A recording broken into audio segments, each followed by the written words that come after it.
welcome to another Lawn Fawn video. So I had this Happy Holidays slider idea in my head and I just had to make it. So I'm going to go ahead and stamp out a bunch of images from this set and color them in with my Copic markers.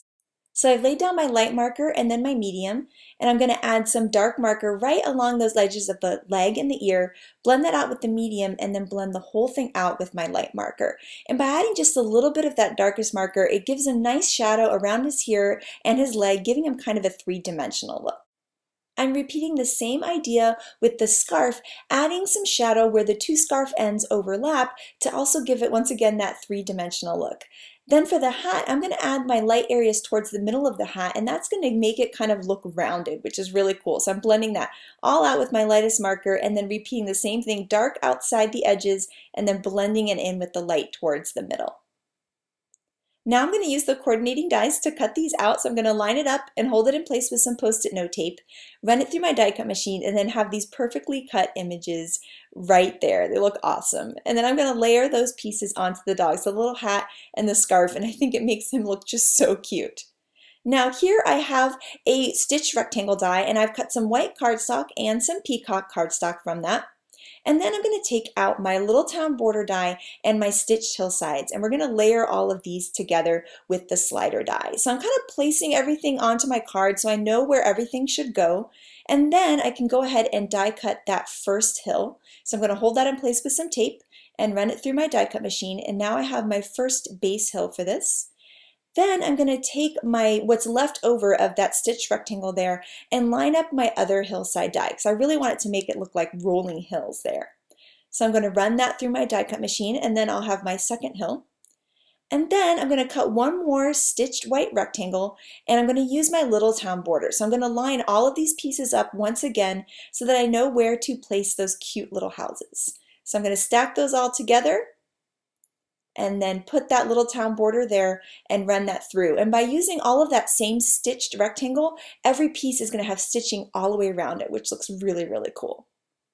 I'm using my mini Misty to stamp my sentiment, the dash on through the snow, which I think is so cute. And then here I'm going to use my Y32 marker just to color in some cardstock to create a custom color to be the glow of the houses. So I just scribbled that marker right on there, and I'm going to trim out little tiny pieces, add some glue to the back of my houses, and then line that little tiny piece there. And by doing that, it's going to make it look like there's a glow coming from the windows, which is so pretty. So I'm going to repeat the same thing. I'm going to add some glue to the back and hold that piece of Copic colored cardstock right in there. So now I've added some glue to the back. Again, I did it to all the houses, and now here's my last one.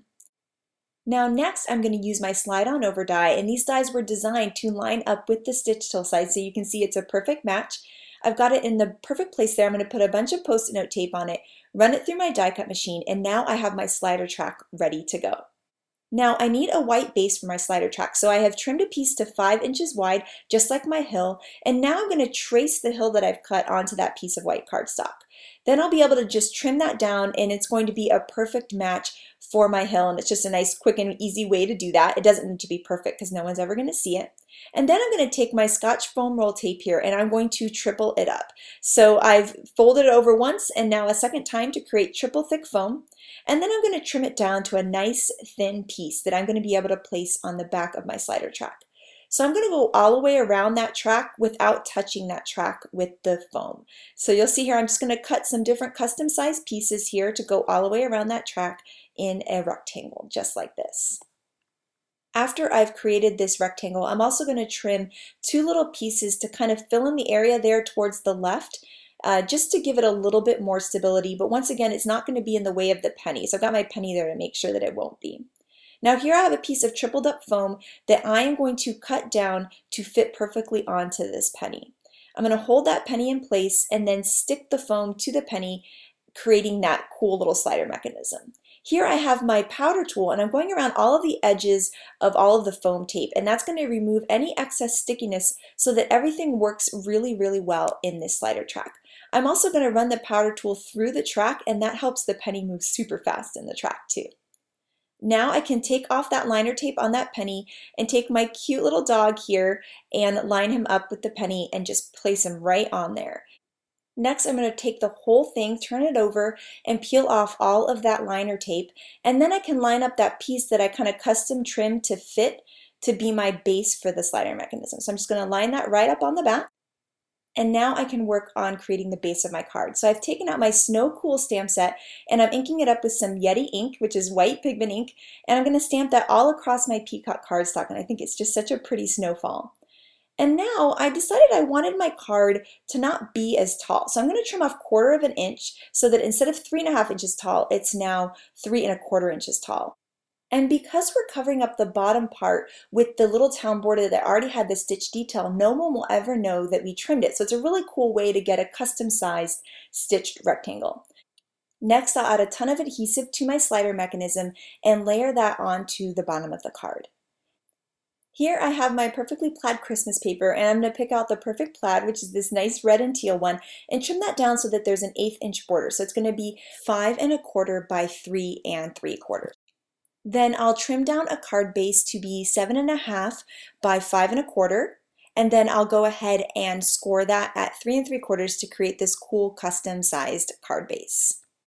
Then I'm going to layer all of my pieces to finish this card. So I've got my plaid paper and then my big scene here with the slider mechanism that I'm going to lay right on top. And this card is done, and it was quick and easy to do, and it is such a fun little slider. I love seeing this dog just run through the snowy hills. It's just the cutest thing. I think it would make anyone's day. So I cannot wait to see what kind of awesome holiday sliders you guys come up with, so make sure to share them with us. Thank you so much for watching, and have an absolutely amazing day. Bye!